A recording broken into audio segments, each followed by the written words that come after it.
Hi, I'm Pam Damour, the Decorating Diva, and I'm so honored to be part of the Baby Lock Destiny 2 Love of Sewing Challenge. So, I was asked to do a project with buttonholes, and I said, ooh, buttonholes? I don't know if I've ever even made a buttonhole on my Baby Lock. So, I couldn't believe how super easy it was. I went in on the screen tutorial where they stepped you out on how to do it and made a few buttonholes and thought, OMG, these are so easy. When I was in junior high learning how to sew, buttonholes were always not very pretty and they made your projects look homemade. So I'm really tickled that I can make professional looking buttonholes on my machine. So the cool thing is, let's go to look at the screen here. The cool thing is, back in the day, you know, when I learned how to make buttonholes, I had one buttonhole that I could make with my sewing machine. Now we have 25 built-in buttonholes, all different kinds of styles. I'm going to play with a few of them just to show you how easy it is. But really super innovative, and you can make all kinds of buttonholes. What makes it wonderful is this wonderful foot that they have. This is a snap-on foot, so it's very easy to put on. And it has this little slide in the back that you're going to put a button in, and you can put all kinds of buttons, all different sizes. And when you do that, when you put the button in the buttonhole foot here, it measures and it tells the machine exactly what size buttonhole, so your buttonhole is always going to fit your button. We're going to do some big buttonholes today for this project. So I just needed a buttonhole big enough that I could stick my finger through it to poke the cord. So this was a good size because it's about as wide as my finger. Okay, and we're just going to snap this on the machine. We have to pull this. Let me pull this little lever back up here. We're going to snap this on the machine, and I am using a contrasting thread because I want you to see the buttonhole against the pink fabric. I just dropped my button. Let me pick that back up. Okay, here we go. And we put the little lever down. Now, you'll know, this is something that I learned too. You see the light is still red on my machine. So if it's red, it means you forgot something. And usually what people forget, or what I forgot, was to put the little lever down. Now my light's green and I'm ready to roll. Back over here on my screen, I have illuminate the reverse button was automatically illuminated when I went to the buttonhole stitch. I also touched the scissor button, so that means when it finishes my stitch, it's going to cut my thread automatically. I don't need to do that. Easy enough? Okay. So we're going to mark for our buttonholes, and I've done some marking already just to show you. And what I did is I just used a ruler, and I just marked a line here that was even from the edge, and then I marked a horizontal line, and I just marked them evenly spaced on my hearts. But you could mark them, you know, every so far apart. I guess these end up being about, just under about 2.5 inches apart. Again, whatever works for you. If you're using a fabric with a different repeat, you could use the repeat, and that would work fine too. You don't need to do the back side of the mark. You only need to do the starting point and the center line. That's all you need to do, because what we're going to do when we put this over our foot, we're just going to center the opening of our foot just like that over that little area right there, that little plus sign. So let's go ahead and do that. I'm going to put the fabric under the machine. I've angled the machine so the camera can get in better, so it's a little awkward for me. I'm just going to get this straight here. Put the foot down. The light's green, and I can step on my gas pedal and go. Again, I've used a contrast thread on purpose so that you can see the stitch out a little better.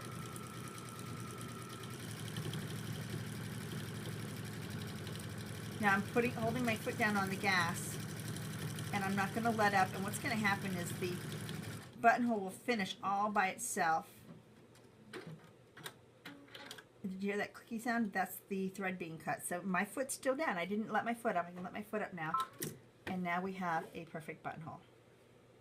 Let's make a different one. Let's do something a little shapely. Let's do a keyhole and see how that works. So again, you can do more than one style of buttonhole.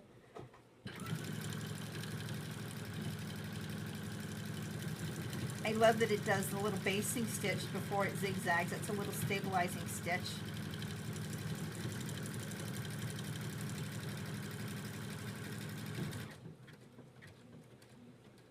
Again, my foot is still held down, and the thread cuts itself. Okay, let's do another one. Let's do something with maybe some rounded ends. Okay, we're going to put it in place. Now I'm going to do something different this time. This time, I'm going to put my foot down. I'm going to unplug my foot control. Okay, I've unplugged it, And now if I do that, I can just touch the start stop button, and without using my foot control, it does it totally automatically. All I just do is just kind of hold this. But you really don't even have to hold it, because the foot has a little groove on each side that kind of holds the stitching line, and I'm going to show you that in just a second here. Whoops, wrong button. There you go. There's another buttonhole. So what we have here on underneath is there are little grooves right here, and those grooves will hold the stitching, and so that keeps it straight. And then this little part, I call this like a snow tire for my buttonhole maker. This is grippy, and so when this is on the fabric, it grips it, so that's why the fabric doesn't slide and it moves perfectly. Okay, once you've made your buttonholes, we are going to cut the buttonholes.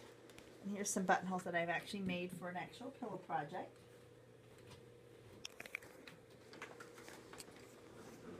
And I need to go grab my buttonhole scissors.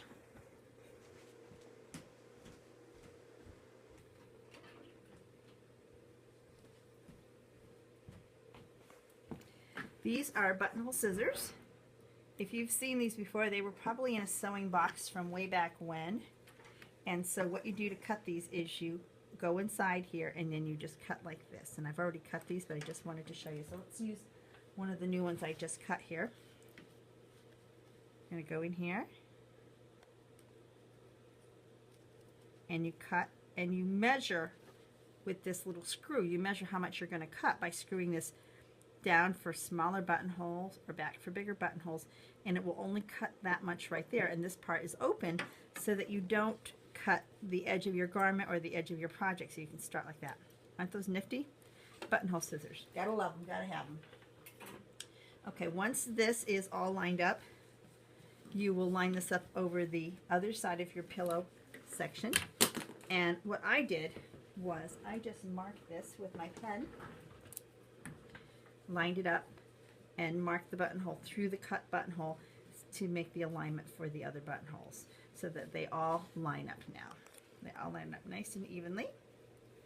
So the next step is we are going to put this together with our tubing that we made earlier. I'm going to put a few pins in here just to hold it in place. Make sure these are lined up. Pin at the top here. We'll line them up, making sure they're lined up. And we're going to start with our fabric tube, our little rope that we made. And I'm just going to start by sewing it right at the top here.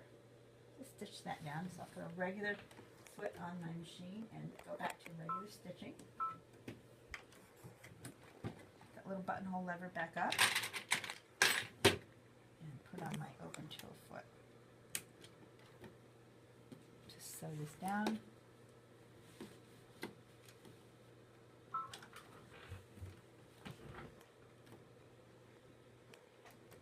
Right. Oops, I have to plug it back in.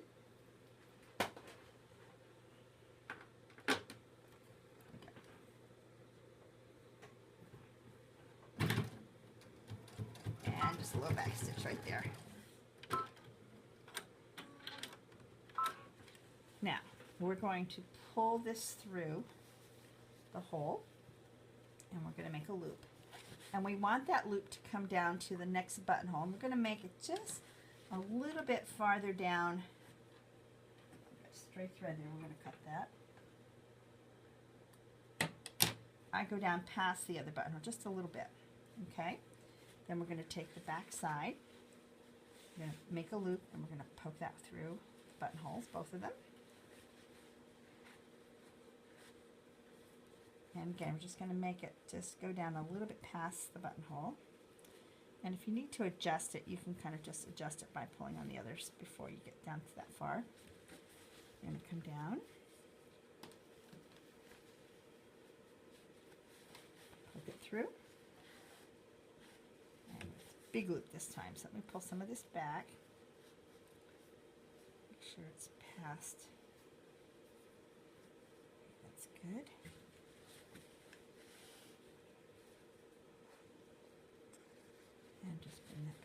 little bit more.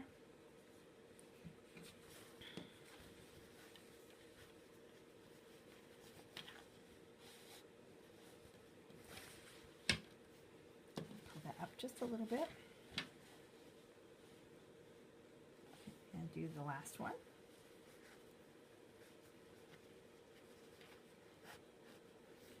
Now you can go through here like this, pull one through the other, just like that.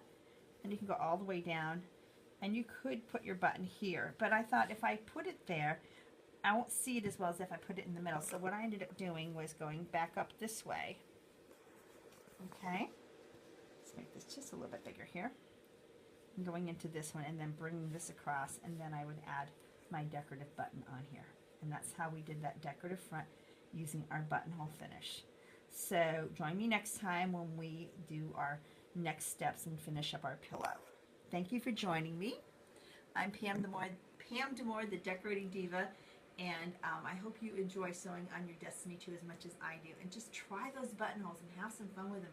Don't think of them as just a button on a garment. There's so many fun things we can do with it. I've just started to scratch the surface. I'm ready to do window treatments and slip covers and all kinds of great projects for my home, just using all of the wonderful Baby Lock Destiny 2 buttonholes.